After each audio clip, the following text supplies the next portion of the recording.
We have watched so many coffee cart owners fail, and here's why. All of these things are things that we've had to learn the hard way in 5 years of ownership, and it's exactly why we decided to franchise our coffee carts. You're resourced with the coffee beans, you're resourced with the training.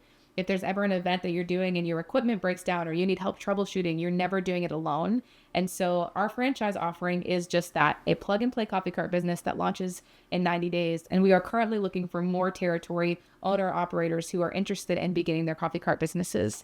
And if that's you, if you've been thinking about it, there's a link below where you can click and let's see if this is a good fit. First is that so many people date their coffee company instead of actually have a commitment with their business. What I mean is they act like renters instead of owners. Sometimes the fear of failing will keep somebody from actually going all the way in. And the truth is, business ownership requires your full investment. I was just talking with somebody who had this dream of doing coffee carts, but he kind of had lots of ideas. He's like, maybe I'll do a coffee cart. Maybe I'll do, this different business thing or this different business thing. And he had a coffee cart. He had the resources, but he was trying to figure out like, what should I do? And I'm just thinking, go all in. Like whatever you decide to do, make a choice and then do it. And don't just wait for things to fall in your lap. As a business owner, you have to own your business. You have to go and get your clientele. You have to put in the hours after hours to be working. I've heard somebody once say, I want to quit my 9 to 5 so that I can work 24/7. And if that's not the truest statement about business ownership, I don't know what is. Many coffee carts fail because people do it kind of. But if you really want to start a coffee cart business, you have to be willing to put in the blood, sweat, and tears and go from being a barista or somebody who likes coffee to really being a salesman, somebody who pitches themselves, somebody who loves to work in catering, somebody who loves hospitality, and somebody who's not afraid to be an extrovert, even if it costs them energy. You kind of just have to turn on this business ownership mindset and be willing to do whatever it takes to succeed. Another mistake that people often make is underpricing. I've seen people pitch their coffee carts and be nervous about the price and have a fear of sticker shock instead of coming in proud of the product that they offer and offering it with confidence and saying, here are the people that we've served. Here are the reviews that we have. We are very honored to be a part of making your event unforgettable. Bring us in, let us know what you need, and we're happy to make something work. Instead of coming in being unsure if the price is going to be too much and then you end up lowering your price because you just want to book the client and then your profit margins are all out of whack. And it's really important that you're proud of your product, that you know your product, and most importantly, that you're confident in your pricing structure so that you don't have to feel like you're giving in or doing something that you shouldn't be doing simply because of a lack of knowledge. The third thing I see people fail is that they just have poor branding. Unfortunately, in a world that says don't judge a book by its cover, everybody is judging your business by its cover.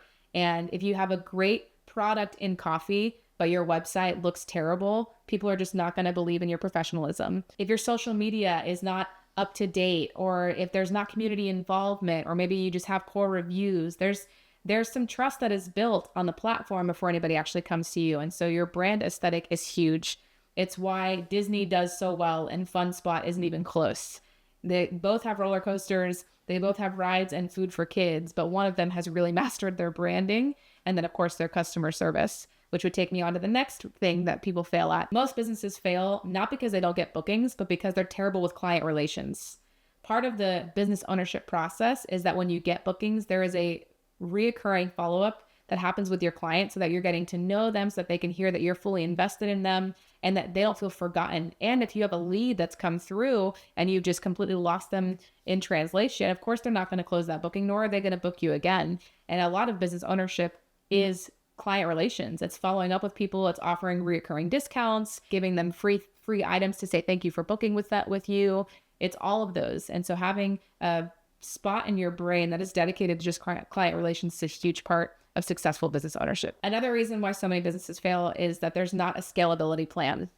If you as a business are limited to one coffee cart in one area, and then you've got somebody that's booking you far away and you don't feel like you can make it happen or you can't get off of work, so often I've seen business owners have an opportunity to service someone and then immediately talk themselves out of being able to do it and just give that business away. As a Quigley Coffee Cart owner, I am not giving away any business. We are going to do whatever it takes to figure out your event. If it means renting equipment that you don't have to make that event happen, but now you have a partner who trusts you in the future, that's what it costs. And your ability to scale is your ability to grow.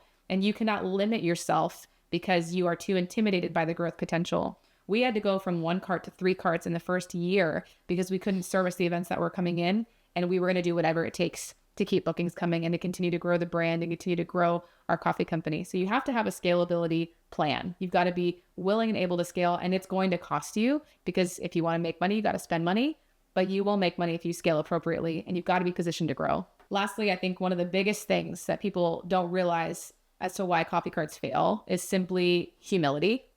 Like, as a business owner, you've got to get around people who know more than you. You've got to be willing to put yourself at a table with people that you can ask questions to and really bring them in. There are so many people that I'm grateful that I can call and just kind of pop the hood of our business and say, speak into this. And I have had people say some painful things to me. That's a terrible idea. That won't work. You got to get rid of this thing, or else you guys are going to go bankrupt. I mean, some really strong sentences where you're like, well, like, don't talk about my baby. But you need outside perspectives, people who can speak into your blind spots. And more than that, you need to have the boldness to ask them, hey, can we sit down for coffee? Hey, can I invite you into this conversation where I can learn from you, because I need your help? And just being open. Not everything everybody says is going to be right, but every conversation I've had has helped me come to my own decision about my coffee company. And it has been pivotal in our journey to be able to ask questions and get around people who just know more than I do.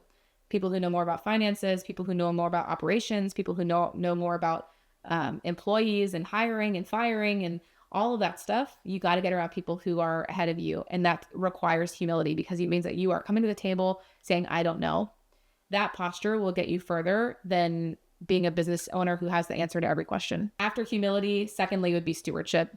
Most businesses, including ours that we've had to really wrestle with, don't have a provision issue. It's not a revenue issue. It's a stewardship issue.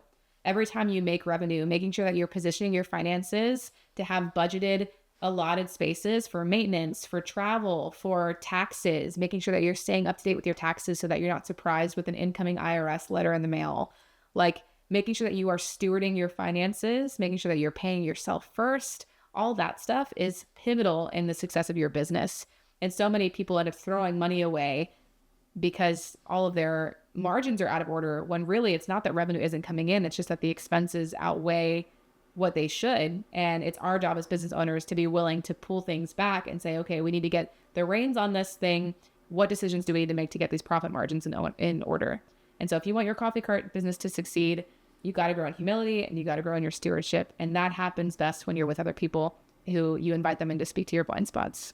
Make sure to like and subscribe so you can watch us build our franchise coffee cart company in real time. And thank you. If you have any questions, you can comment below your questions and we will answer them in future videos to come. We'll see you on our next video.